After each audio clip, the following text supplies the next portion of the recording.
In many respects, a top fuel dragster is a little bit old school in some of the technology. I mean, look what I've got behind me right now. The motor itself, I mean, we're talking about old school stuff here. Pistons, conrods, crankshafts, a fuel system, yes, it's impressive. The clutch at the back, everything's on a grand scale. But when it comes to the technology, it's all pretty old-fashioned stuff. Where the true technology lies to a top fuel dragster is here, the electronics of the vehicle, which sits in front of the driver and just about midway point of this car. And this is where everything is managed, from the clutch timing, fuel system, the engine management, the mapping. Everything happens in the brains of the vehicle right here. So in front of me is all of the electronics that we use to tune a top fuel engine. The front part here is the clutch system, we have the ignition system, and we also have the data logger. We also have the timer system here, which controls both the clutch, the fuel system, and the ignition system. The command module, it's basically a timer and air regulation system.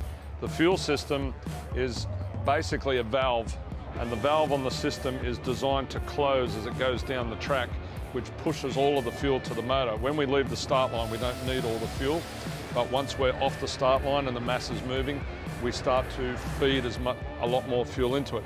Our cannon here is like a hydraulic cylinder, which bypasses back into an accumulator at the front of the car. It runs through our needle valve here, which is controlling how fast our clutch is engaging. So our clutch controller has multiple stages we can work through speeds. We have 8 different needle valves that we can run at different times, and a regulator that controls our clutch pressure and our speed.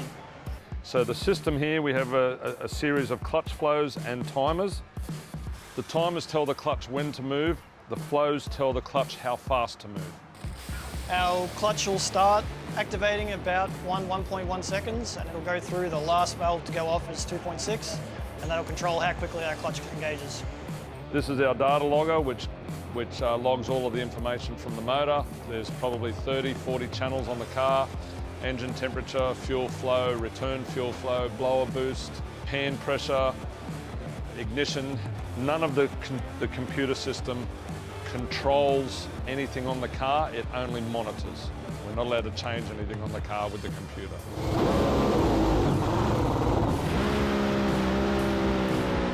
This box here tricks the ignition into thinking it's advanced or retarded.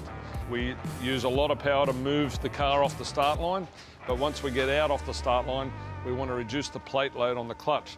So we actually retard the ignition, which detunes the motor, which allows the clutch system to relax. You can then feed it back in as you get past the transition zone and off you go.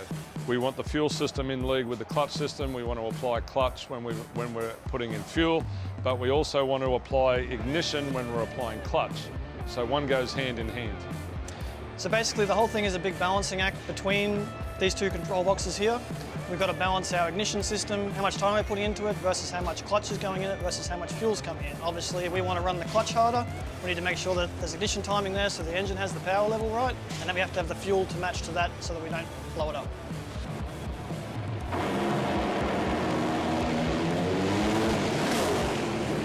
It is a very simple system, but it's very robust for what we do. It's a very harsh environment here behind us in this engine, so works very well for us.